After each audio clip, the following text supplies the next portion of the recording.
Suburban Regeneration Biannual Report, so October through to March this year. Thanks, Martin.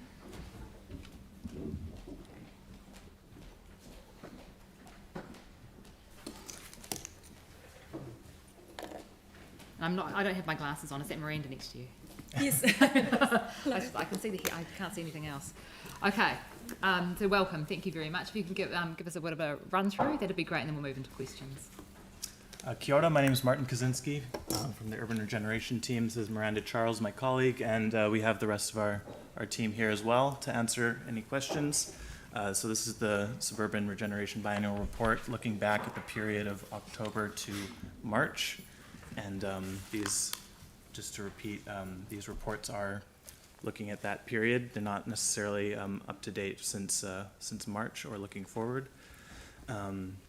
This report has been out to the community boards for comment and received no further comments. We've chosen to highlight in this report the progress made on the Greening the East plan in Linwood Village and some further work towards safety strategy, and also reviewing some post-construction monitoring in Sumner Village. And I suppose it ends on looking at the future of this report and the direction we would like to take future reporting to basically follow council priorities while focusing mainly on projects that are taking place in that particular financial year instead of our current format, which looks at every single one of our master plan and other priority areas, even when there isn't funding or progress necessarily within that reporting period.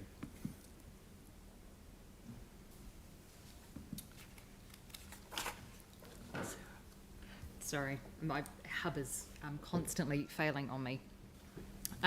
Questions, Tim? Yeah. Yeah, thank you. And I first apologise. I can't remember this coming to our community board, so I do apologise for that. But I noticed that there's nothing with regards to the Selwyn Street shops. It's very much so. I'm just wondering, with regards to if in the next report, I suppose we've got a community board briefing this afternoon, which I'll discuss with Melanie. But I just want to really kind of wonder where that is. If that could be in the next report, that would be good. Oh, I can attempt to answer the question now, if you like. Yeah, please, yeah, go for it. The Suburban Regeneration Biannual Report was released for the community boards roughly about the time that our omnibus briefing came around late last year. And at that time we highlighted that the boards had been sent the report and the date for feedback. Selwyn Street Master Plan, the current project is a stormwater upgrade renewal project, and the streetscape upgrade has been phased for later in the annual plan. Yeah, so it got split, I think, to the, and Melanie, you'll be able to correct me if I'm wrong, but the landscaping has been removed and put into Naval Point, which we agree, but I slipped up there again, it's totally my bad. But the other one was out to 2027, but it is an environment that is highly stressed. So because we've got the issue with NZTA with Brown Street, etc., Addington School and a number of others. So I think it's probably a discussion I should have with the community board. And so sorry. But thank you very much. Discussion for the long-term plan as well. Yeah. Personally, I think it's a bit more than that. It's in your submission. Yeah. Okay, more questions? Yanni. I was just interested in terms of, it says that change requests are considered throughout the year. So, like some areas we've got, in some ways it's a shame that we don't have the list of the projects, but I know our community board got like a really good memo that showed a number of projects that weren't funded. And it's got every project, so you can kind of see, like in Phillipstown, for example, we haven't really done what we said we were going to do, but obviously that's because of the 4-laning. But what's the process to get reconsideration or calibration of things that should have been done but haven't been done for whatever reason, put into a better way of getting progress? Through the chair, a recalibration of the master plan capital program was done a couple of years ago, and those projects were shown in that LTP at the time. Since that recalibration process, I think we've been through another annual plan, and now we're under a draft capital program. In terms of prioritising projects, I think we've previously messaged the community board plan is a good way for our boards to highlight their master plan capital priorities. And in terms of how the current draft capital program is showing, decisions are still yet to be made, so there may still be an opportunity to adjust that current view. So just looking at like the kind of progress, do you see gaps along the master plans? Do you see some areas that haven't really had the same level of resourcing that we should start thinking about if we wanted to look at progress? Like, are there any immediate gaps that spring to mind in our master plans of actions that we said we would do that haven't been done for whatever reason that you think are a greater priority now than before? I think in many... Sorry, Miranda, I'm just going to step in there and just say that Miranda's already indicated that the community boards are their plans are the indicators of where there might be gaps or where the community boards see priorities. That comes through the capital program process, and the decisions on what is put in the program and in what phasing rests, as I understand it, with council. Yeah. Okay, Melanie? So two questions which are related. The first one is how many suburban master plan projects are set out in future years that wouldn't be reported on at the moment? At the moment, showing in the draft annual plan, we have work underway in Linwood Village and the Main Street upgrade, some work in the main road master plan at Marks Bay area. There's also some funding being shared with the Coastal Pathway major cycleway from the master plan budget, and under that master plan, the Ferry Road master plan. Also showing is the finishing the upgrade through Wollston Village Main Street, and funding is allocated to New Brighton master plan land purchase for proposed RMAF road extension. So which ones are out in future years that would not make it into this report? It appears that there's a 2 or 3 year pause on master plan capital projects until approximately financial year 27, where Edgware and Selwyn Street upgrade have funding coming on board. New Brighton also has a multi-year pause between purchasing land for the road extension and then following through road building and other public realm improvements in that area. So, sorry, a third question. So would it be much effort to actually just keep those in the report without adding anything in it so that they are continually reported on so they don't get forgotten? You know, you don't need to update them if nothing's happening, but they can just sit there so that we can see them every time the report comes through. Yeah, just a little section that says future projects or unfunded projects yet to be complete.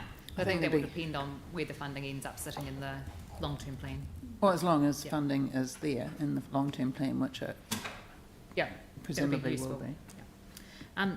Pauline, then Anne. Yeah, so you could actually put that in the table on page 131, couldn't you, if you took that table right out to 2031? So you put out the total figures. But anyway, my question is on page 131. Edgware Village FY 18-19 is about $9,000 was spent there. What was that on? And if you can't tell me now, perhaps just a memo would do.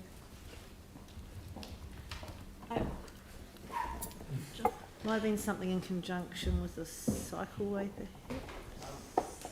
There was some funding spent on the tree lighting project.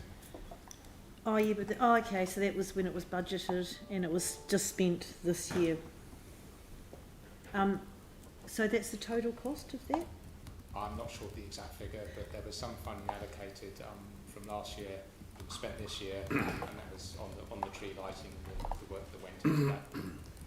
Well, actually, would we be able to get some more detail around that? Because I don't know whether, can you remember, Mike, was it 15,000 or 25?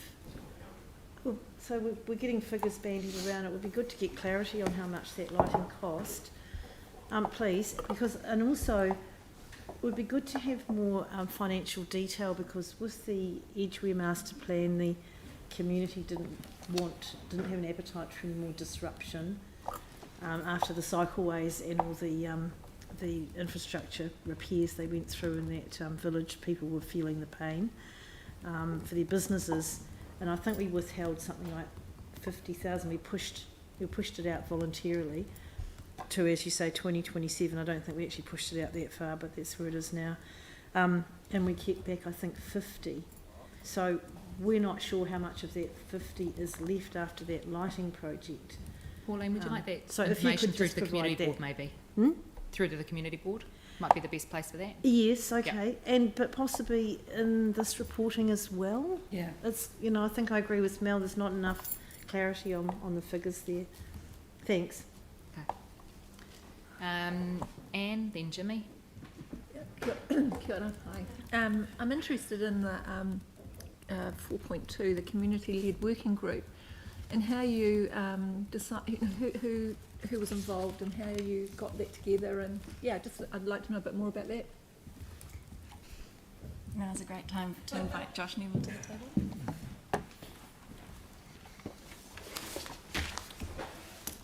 Hi.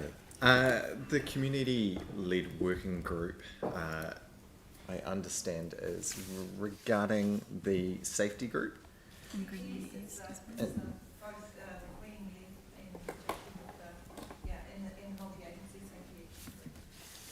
So both have been led both out of the community board and also with the Inner City East Revitalisation Group.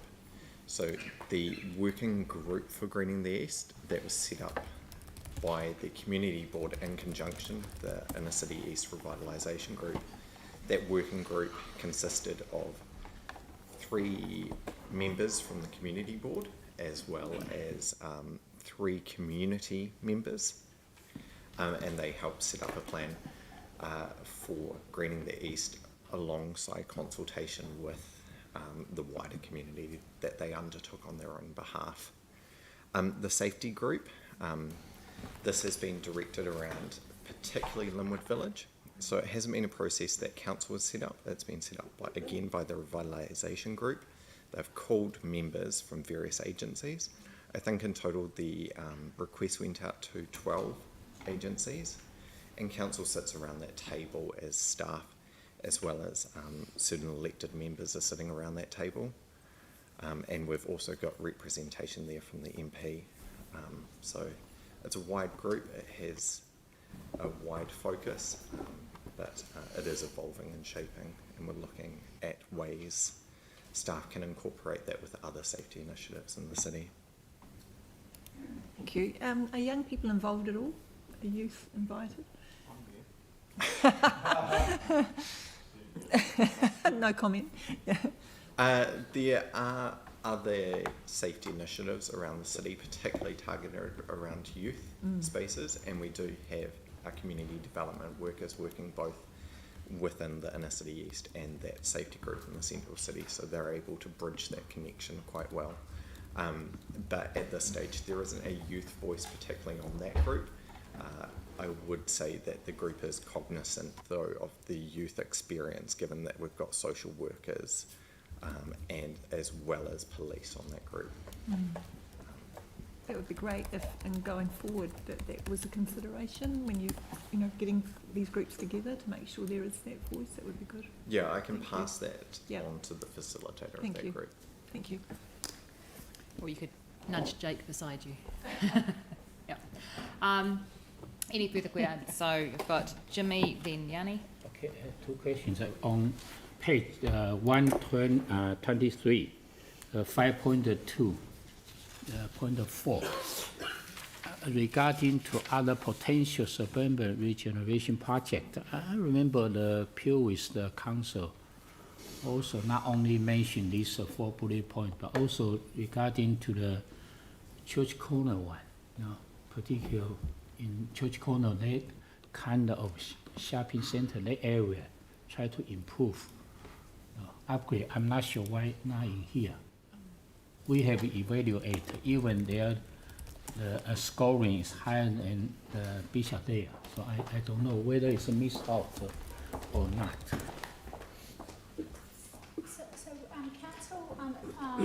Council was presented a report around suburban regeneration priorities, and that included the heat map, which I think is probably the part that you might remember.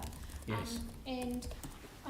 Council, staff put a list of recommendations, some year 1 priorities and then some future priorities. Yes. And the year 1 priorities were, as I recall, team, remind me if I missed something, Central City and Linwood Village. Yes.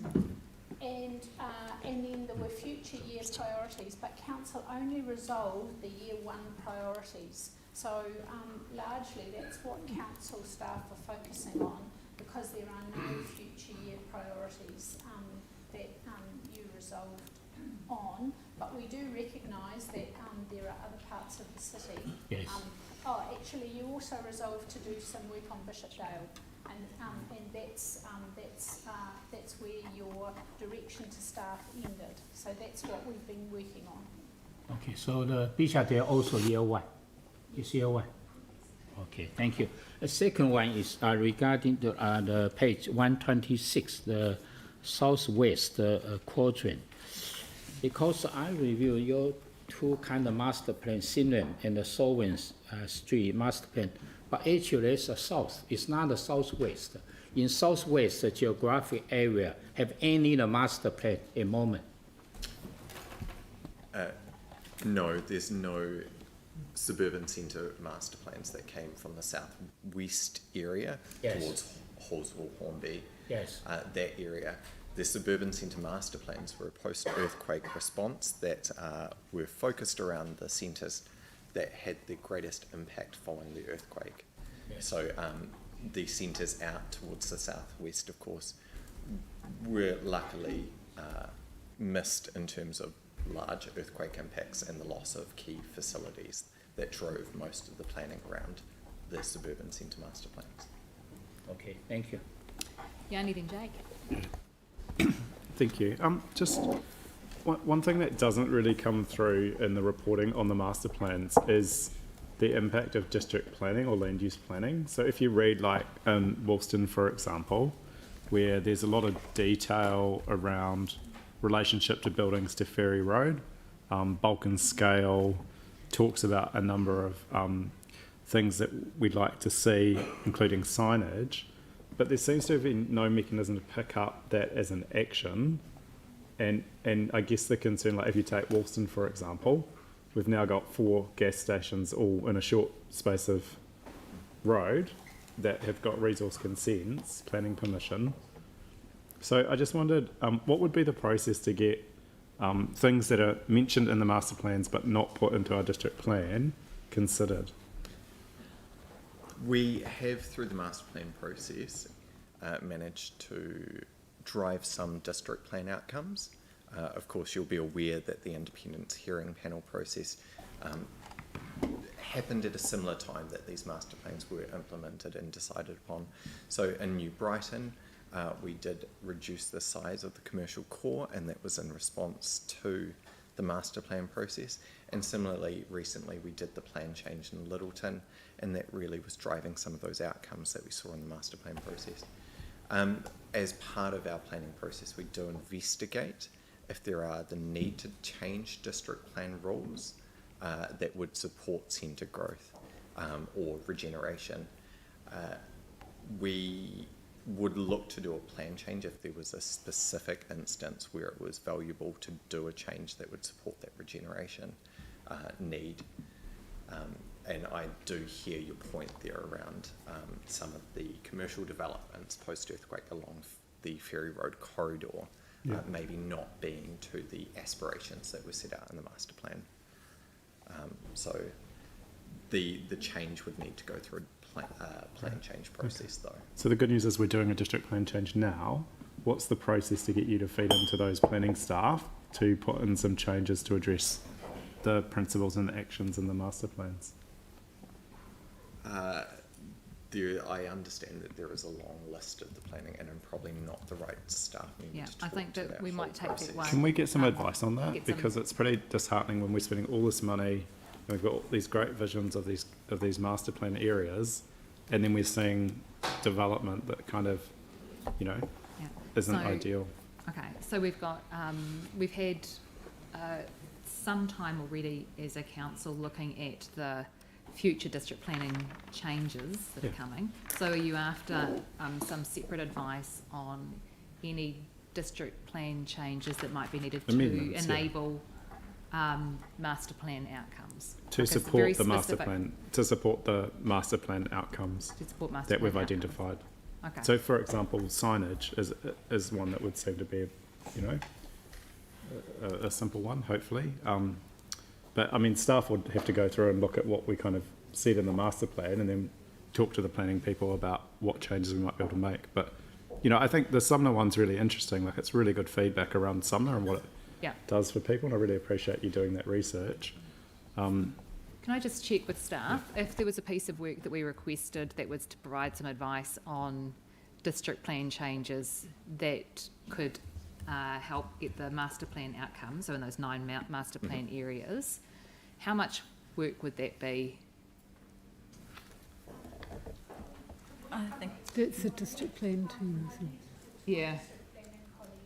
Yeah, because if that's work that's going to be done by maybe the master planning staff and then the district planning, then that seems like a significant amount of work that would take away from things that we've already prioritised. And just before we ask for that advice, I'd just like to have an idea of what that might take people away from. We'll come back. It would be I think it would be a combination of staff, but it would be a significant input from district planning staff, who right now I know are focusing on the spatial plan, the national policy statement on urban development. There's probably We'll come back. So we'll come back on the availability of that advice. Yeah. Yep, so we'll check in on that. Thanks. I just thought staff at a very high level, like, identified some of the gaps in terms of planning, like whether it's signage or permissibility, that they could feed in, so that when we get asked by the planning staff, are there any issues? I mean, I've raised them at the gas stations already, but it would be good, that's why it would be good to hear from these staff over those high level issues that they've observed, so that when we get briefed by the planning staff, we can say, actually, we think we need to plan change for this and that. Okay, so we'll follow that up and see what's possible at the moment. Yeah. Okay, Jake. On page 131, on that second table with the master plan according to financial allocation, what with the Linwood Village, that 52k that's sitting in 1920, what's that for? I mean, I know there's 1.4 for 1920, for 21-22 in terms of the streetscape, and then 61 after that, but I just can't quite figure out the 52, and then why the 1.4 isn't in the financial year as it is in the draft long-term plan. So the Linwood Village, the 52,000, that's for the Doris Luss Reserve upgrades and the children's interactive play art. Mm-hmm. The first phasing of the Linwood Village funding, that's to do the planning, design, consultation side of the Linwood Village streetscape upgrade, and then the later year is the build funding. So we're expecting that to be in the next financial year. So is that design money in the 2021 financial year? That's in this current financial year that we're in. Okay. So is there a gap of a year missing? I'm just looking at the long-term plan, and I can see 1.4 in 21-22. And I just would have expected there would be a design amount for 2021. I know there is funding at the moment in this current financial year and 2021 financial year to deliver that design element. So yeah, Okay. we're fine there. Thank you. Okay. Right, are there any other questions? No, in that case, do I have someone to move the recommendations there? Jimmy? Seconder? Melanie? Any debate? No. Melanie? I just wanted to say that I do think, will those changes be made to keep in all the reporting on all the different suburban areas? Yep. Yep, so I think that's already been taken note of to keep those in. Cool. Yep. In that case, all in favour, please say aye. Any against? Declare that carried. Thank you very much. Okay, thank you very much, team. And now we move to the fiscal